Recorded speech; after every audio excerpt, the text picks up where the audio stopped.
আজকে আমরা আলোচনা করব ব্লক অধ্যায়ের 9 নম্বর অঙ্ক থেকে।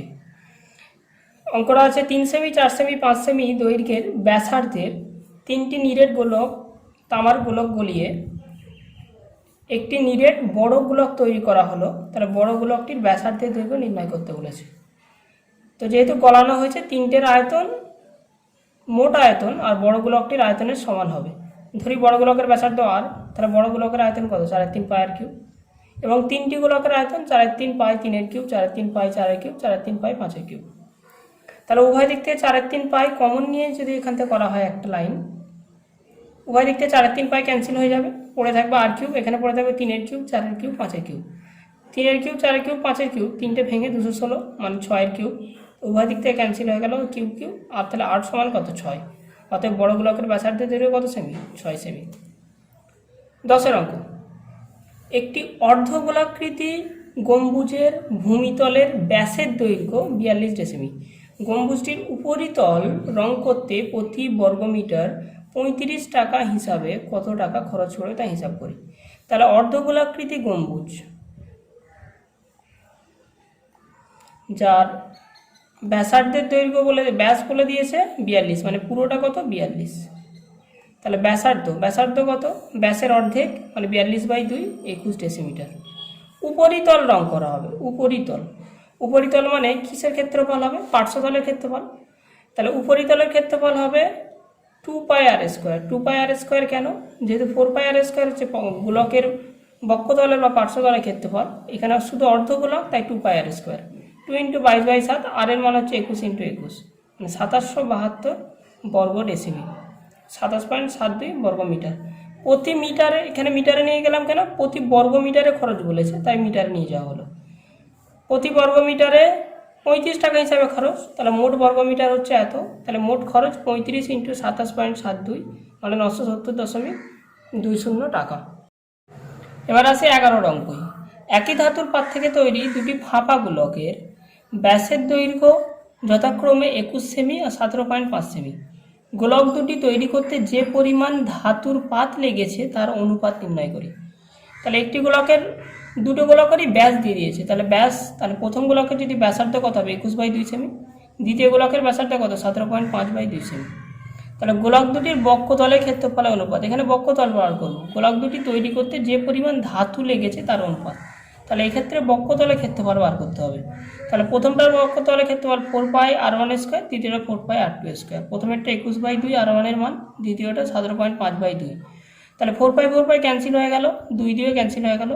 21-এর স্কোয়ার 21 × 21, 17.5-এর স্কোয়ার 17.5 × 17.5। এবার গুণ করে ক্যালকুলেশন করে এটা এসেছে, মানে উত্তর হচ্ছে 144/100 মানে 36/25। সুতরাং গোলক দুটি তৈরি করতে যে পরিমাণ ধাতুর পাত লেগেছে তার অনুপাত 36:25। 12 অঙ্ক। একটি ধাতব গোলকের উপরিতল এমনভাবে কেটে নেওয়া হলো যে নতুন গোলকের বক্ষতলের ক্ষেত্রফল আগের গোলকের ঠিক অর্ধেক হয়। কেটে নেওয়া অংশের আয়তনের সঙ্গে অবশিষ্ট গোলকের আয়তনের অনুপাত নির্ণয় করো। কেটে নেওয়া অংশের আয়তনের সঙ্গে অবশিষ্ট গোলকের আয়তনের নির্ণয় করতে হবে। তো আমাকে বলে দিয়েছে যে গোলকটা কেটে নেওয়া হয়েছে সেটি বড় গোলকের বক্ষতলের ক্ষেত্রফলের অর্ধেক। ধরি বড় গোলকের ব্যাসার্ধ আর, বড় হাতের আর, ছোট গোলকের ব্যাসার্ধ স্মল আর। তাহলে প্রশ্ন বলেছে কি? বক্ষতলের ক্ষেত্রফলটা বড় গোলকের বক্ষতলের ক্ষেত্রফলের অর্ধেক। তাহলে ছোট গোলকের বক্ষতলের ক্ষেত্রফল 4πr², বড় গোলকের বক্ষতলের ক্ষেত্রফল 4πR²। তার অর্ধেক বলেছে তাই হাফ বসানো হয়েছে। তার মানে এখানে ক্যালকুলেশন করে 4π ক্যান্সেল হয়ে গেলে 2r² সমান কত? r²। তাহলে i² উঠেছে এইদিকে রুট, r সমান √2r। এবার আমাকে বলেছে কেটে নেওয়া অংশের আয়তন আর ছোট গোলকের আয়তনের অনুপাত।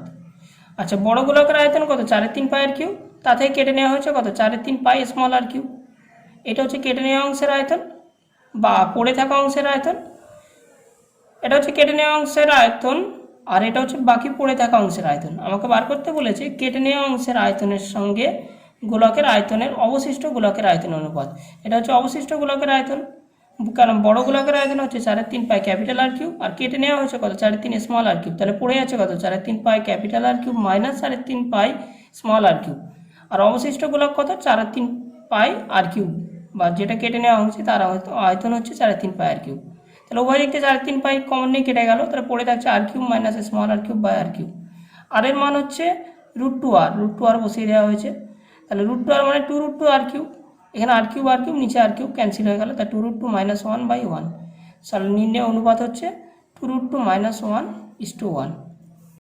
13 অঙ্কটা বলছে 14 সেমি দৈর্ঘ্যের ব্যাসার্ধ বিশিষ্ট একটি ভূগোলকের বক্ষতলের ক্ষেত্রফল বক্ষতলে 0.7 সেমি দৈর্ঘ্যের ব্যাসার্ধ বিশিষ্ট দুটি বৃত্তাকার ছিদ্র করা হয়েছে। তাহলে ভূগোলকের গোলাকার অংশে ধাতব পাতের ক্ষেত্রফল নির্ণয় করতে বলেছে।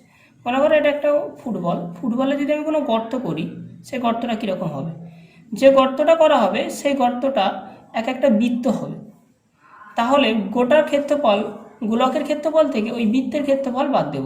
এখানে কটা বৃত্তাকার চিত্র করা হয়েছে, দুটো বৃত্তাকার চিত্র করা হয়েছে, তাহলে নির্ণয় ধাতব পাতের ক্ষেত্রফল কী হবে, ওই গোলকের ক্ষেত্রফল তার থেকে ওই দুটো বৃত্তের ক্ষেত্রফল বাদ যাবে। গোলকের ক্ষেত্রফল হচ্ছে 4πr², আর এর মান হচ্ছে 14, মাইনাস 2πr², আর এর মান হচ্ছে 0.7 তার স্কোয়ার। তাহলে এটা হলো তোমার নির্ণয় ধাতব পাতের ক্ষেত্রফল।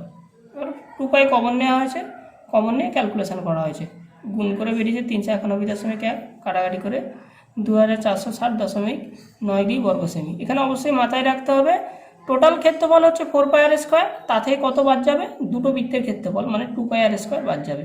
এখানে প্রথম ক্ষেত্রে 8টা হবে গোলকের ব্যাসার্ধ, দ্বিতীয় ক্ষেত্রে 8টা হবে দুটো বৃত্তাকার ছিদ্র যে করা হয়েছে তার ব্যাসার্ধ। এবার আসি 14 অঙ্কে। 8 সেমি দৈর্ঘ্যের ব্যাসার্ধের একটি নিরেট লোহার গোলককে গলিয়ে 1 সেমি দৈর্ঘ্যের ব্যাসার্ধের কয়টি নিরেট গুলি তৈরি করা যাবে। তাহলে যখন কোনো এরকম গুলি তৈরি করা যাবে, বার করতে হবে, তখন দুটোর আয়তনকে ভাগ করে নিতে হবে। দুটোর আয়তন মানে প্রথমটা যেখান থেকে কেটে নেওয়া হয়েছে আর যেটা কাটা হয়েছে, তাহলে কেটে নেওয়া হয়েছে কোন জায়গা থেকে, বড় গোলক থেকে, তার আয়তন কত 4/3 8/3, আর যে অংশটুকু কেটে নেওয়া হয়েছে তার আয়তন কত 4/3 1/3। তাহলে উভয় দিকে 4/3 কেটে গেল, ওপরে রয়েছে 8/3 বাই 1/3, 8/3 1/3 মানে একই, 8/3 মানে 512, অর্থাৎ কতগুলি গোলক তৈরি করা যাবে, 512টি। 4 অঙ্কটা আছে দুটি নিরেট গোলকের বক্ষতলের ক্ষেত্রফলের অনুপাত 16:9 হলে তাদের আয়তনের অনুপাত। আমরা জানি বক্ষতলের ক্ষেত্রফল 4πr1², দুটো গোলক বলেছে 4πr1² বাই 4πr2², এর মানটা দিয়ে দিয়েছে 16/9, তাই 16/9 লেখা হয়েছে। তাহলে 4π ক্যান্সেল হলো, r1/r2 তার স্কোয়ার, 16/9 হচ্ছে 4/3 তার স্কোয়ার, স্কোয়ার উঠে গেল, r1/r2 সমান 4/3। আমাকে আয়তনের অনুপাত বার করতে বলেছে, তাহলে 4/3 বাই 4/3 4/3 কেটে গেল, r1/r2 তার হোল কিউব, r1/r2 মানে হচ্ছে 4/3 তার হোল কিউব, 64/27 মানে 64:27। এবার আমরা আলোচনা করব পেজ 184 গোলকের MCQ পার্টগুলো।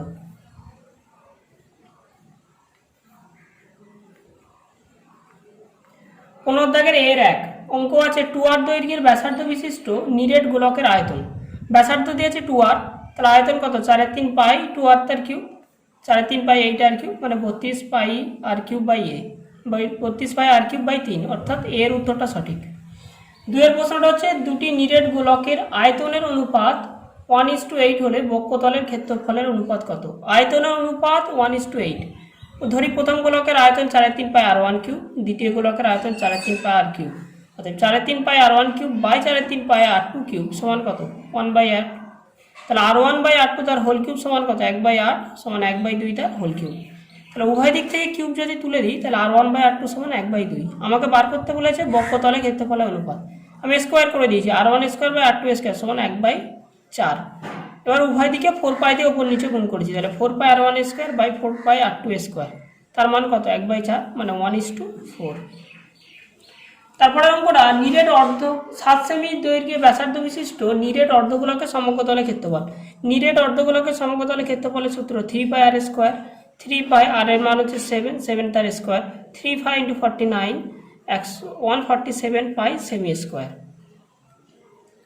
4 নম্বর অঙ্ক নিরেট গোলকের বক্ষতলের ক্ষেত্রফলের অনুপাত 16:9 হলে, আচ্ছা এটা 5 নম্বর অঙ্ক। এটা 5 নম্বর অঙ্কটা আছে একটি নিরেট গোলকের বক্ষতলের ক্ষেত্রফল 3 গুণ আয়তনের সংখ্যামানের সমান। বক্ষতলের ক্ষেত্রফল কত 4πr², আয়তনের সূত্র 4/3πr³, 3 গুণের সমান, তাহলে 3 গুণ 4/3πr³, তাহলে ব্যাসার্ধের মান বার করতে বলেছে। 3 3 ক্যান্সেল হয়ে গেল, 4 পাই ক্যান্সেল হলো, আর স্কোয়ার দিয়ে আর কিউবকে কেটে আর, তাহলে এদিকে কিছু নেই মানে কত পড়ে আছে 1, তাহলে 8 সমান 1, অর্থাৎ ব্যাসার্ধ সমান 1 একক। বিয়ের দাগের একের অঙ্ক সত্য মিথ্যা। নিরেট গোলকের ব্যাসার্ধের দৈর্ঘ্য দ্বিগুণ হলে তাদের গোলকের আয়তন দ্বিগুণ হবে। ব্যাসার্ধ যদি দ্বিগুণ হয় তাহলে 4 পাই আর কিউব, আর এর জায়গায় 2, 2 এর কিউব মানে 8, মানে ব্যাসার্ধ আয়তন কত গুণ হবে? 8 গুণ হবে। দ্বিগুণ বলেছে তাই উত্তর মিথ্যা। দুয়েরটা আছে দুটি অর্ধগোলকের বক্ষতলে ক্ষেত্রফলের অনুপাত 4:9 হলে ব্যাসার্ধের দৈর্ঘ্য অনুপাত। ক্ষেত্রফলের অনুপাত বলেছে 4:9, তাহলে ব্যাসার্ধের দৈর্ঘ্য কত হবে? ব্যাসার্ধের দৈর্ঘ্য অনুপাত 2:3 হবে। যেটা ক্ষেত্রফল দেওয়া থাকে তার রুট করে দিলে আমাদের ব্যাসার্ধ বেরিয়ে পড়ে। 4:9 তার রুট হলে 4/9, এর রুট করলে কত হবে? 2/3, তাহলে 2:3 উত্তরটা হবে সত্য। একটি তল বিশিষ্ট ঘনবস্তুর নাম কি? একটি তল বিশিষ্ট ঘনবস্তুর নাম হচ্ছে গোলক। সি এর দাগের একের অঙ্ক। একটি নিরেট অর্ধগোলকের সমতলের সংখ্যা। নিরেট অর্ধগোলকের সমতলের সংখ্যা কটি? একটি। তারপরে অঙ্ক বলেছে একটি নিরেট অর্ধগোলকের ব্যাসার্ধের দৈর্ঘ্য 2r হলে সমগ্রতলের ক্ষেত্রফল। ব্যাসার্ধের দৈর্ঘ্য কত? 2r। সমগ্রতলের ক্ষেত্রফল হচ্ছে 3 পাই আর স্কোয়ার, 3 পাই 2r স্কোয়ার, 3 পাই 4r স্কোয়ার, মানে 12 পাই আর স্কোয়ার বর্গ একক। 16 দাগের 1, নিরেট অর্ধগোলকের আয়তন ও সমগ্রতলের ক্ষেত্রফল সমান। নিরেট অর্ধগোলকের আয়তন, নিরেট অর্ধগোলকের আয়তনের সূত্র হচ্ছে 2/3 পাই আর কিউব, সমগ্রতলের ক্ষেত্রফলের সূত্র 3 পাই আর স্কোয়ার। উভয় দিকে পাই ক্যান্সেল হয়েছে, আর স্কোয়ার দিয়ে আর কিউবকে কেটে হয়েছে আর, 3 3 9, 2 নিচে চলে গেছে, 9/2 মানে কত? 4.5 একক। বলে দিয়েছিল আয়তন আর সমগ্রতলের ক্ষেত্রফল। নিরেট অর্ধগোলক আয়তন 2/3 পাই আর কিউব, আর নিরেট অর্ধগোলকের সমগ্রতলের ক্ষেত্রফল হচ্ছে 3 পাই আর স্কোয়ার। 2 নম্বর অঙ্ক, একটি নিরেট গোলকের বক্ষতলের ক্ষেত্রফল নিরেট লম্ববৃত্তাকার চোঙের বক্ষতলের ক্ষেত্রফলের সমান। বলে দিয়েছে নিরেট গোলকের বক্ষতলের ক্ষেত্রফল চোঙের বক্ষতলের ক্ষেত্রফলের সমান। নিরেট গোলকের বক্ষতলের ক্ষেত্রফলের সূত্র কত? 4 পাই আর স্কোয়ার। চোঙের বক্ষতলের ক্ষেত্রফলের সূত্র কি? 2 পাই আর এইচ। সমান বলেছে তাই সমান করেছি। এবার বলে দিয়েছে যে চোঙের উচ্চতা ও ব্যাস উভয়ই 12 সেমি। চোঙের ব্যাস বলেছে কত? 12 সেমি, উচ্চতাও 12 সেমি। ব্যাস যদি 12 সেমি হয় তাহলে ব্যাসার্ধ কত? 6 সেমি। তাহলে 4 পাই আর স্কোয়ার লিখে দিলাম, 2 পাই লিখেছি, আর এর মান কত? 6, আর এইচ এর মান 12, তাই এইচ এর মান 12 বসিয়েছি। এবার ক্যালকুলেশন করে আর স্কোয়ার সমান 36, তাহলে আর এর মান কত? 6 সেমি। 3 নম্বর অঙ্ক, নিরেট অর্ধগোলকের সমগ্রতলের ক্ষেত্রফল নিরেট গোলকের বক্ষতলের ক্ষেত্রফলের সমান। নিরেট অর্ধগোলকের সমগ্রতলের ক্ষেত্রফল গোলকের বক্ষতলের ক্ষেত্রফলের সমান। অর্ধগোলকের সমগ্রতলের ক্ষেত্রফল 3 পাই আর 1 স্কোয়ার, সমগ্রতলে গোলকের বক্ষতলের ক্ষেত্রফল 4 পাই আর 2 স্কোয়ার। পাই ক্যান্সেল হলো, r1/r2 স্কোয়ার সমান 4/3, তাহলে r1/r2 সমান √4/3, মানে 2/√3, মানে 2:√3, তাহলে দুজনের ব্যাসার্ধের অনুপাত 2:√3। তারপরে দিয়েছে একটি নিরেট গোলকের বক্ষতলের ক্ষেত্রফল s, আয়তন v, s³/v স্কোয়ারের মান। এসটা বলে দিয়েছে বক্ষতলের ক্ষেত্রফল, বক্ষতলের ক্ষেত্রফলের সূত্র 4 পাই আর স্কোয়ার। ভি বলে দিয়েছে আয়তনের সূত্র 4/3 পাই আর কিউব। এখানে কিউব ছিল তাই কিউব দেওয়া হয়েছে, স্কোয়ার ছিল তাই এখানে স্কোয়ার দেওয়া হয়েছে। এবার ক্যালকুলেশন করা হয়েছে, ক্যালকুলেশন করে অ্যান্সার এসেছে কত? 36 পাই। এবার আসি 5 নম্বর অঙ্ক, এবং খুব ইম্পর্টেন্ট অঙ্ক। বলেছে একটি গোলকের ব্যাসার্ধের দৈর্ঘ্য 50% বৃদ্ধি করলে বক্ষতলের ক্ষেত্রফল শতকরা কত বৃদ্ধি পাবে লিখি। ব্যাসার্ধের দৈর্ঘ্য 50% বৃদ্ধি করলো, ব্যাসার্ধ ধরে নিয়েছি আমি 2r, 50% বৃদ্ধি করলে 3r, এটা কিভাবে হলো? আচ্ছা, 2r হচ্ছে যদি ব্যাসার্ধ হয় 50%, মানে এর অর্ধেক, তাহলে 2r এর অর্ধেক কত? r বৃদ্ধি করেছি, তাহলে 2r ছিল, r বৃদ্ধি করেছি, তাহলে ব্যাসার্ধ কত হবে? 3r। তাহলে বক্ষতলের ক্ষেত্রফল বৃদ্ধি, তাহলে এখন বক্ষতলের ক্ষেত্রফল কত? 4 পাই 3r স্কোয়ার। আগে বক্ষতলের ক্ষেত্রফল কত ছিল? 4 pi 2r square by 4 pi 2r square into 100। Calculation করে এসেছে 5r square by 4r square into 100, তো এসেছে 125। তাহলে শতকরা ক্ষেত্রফল কত বৃদ্ধি হবে? 125%। এটা খুব ইম্পর্টেন্ট অঙ্ক এবারে পরীক্ষার জন্য। ছাত্রছাত্রীদের উদ্দেশ্যে বলছি, তোমরা এই অধ্যায়ের সমস্ত আলোচনা যা ইউটিউবে টিউটোরিয়াল করা হয়েছে তা আমরা পিডিএফ আকারে করে দিয়েছি। ইউটিউবের ডিটেলসে গেলে সেই পিডিএফের লিঙ্ক দেওয়া আছে, এবং শিক্ষক ও অভিভাবকগণের কাছে আবেদন যে আপনারা এই আলোচনাগুলিকে পিডিএফ আকারে পেয়ে যাবেন। আপনারা আমাদের অফিসিয়াল ওয়েবসাইট এবং ভিজিট করুন, এবং টিউটোরিয়াল ভিডিওর ডিটেলসে আমরা লিঙ্কগুলি শেয়ার করেছি এবং সাবস্ক্রাইব করুন আমাদের চ্যানেলকে এবং তা বিভিন্ন মাধ্যমে আপনারা ছড়িয়ে দিন যাতে সাধারণ ছাত্রছাত্রীদের এবং অভিভাবকদের এই ভিডিও দ্বারা সহযোগিতা পায়, এই ভিডিও উপকারে লাগে। ধন্যবাদ।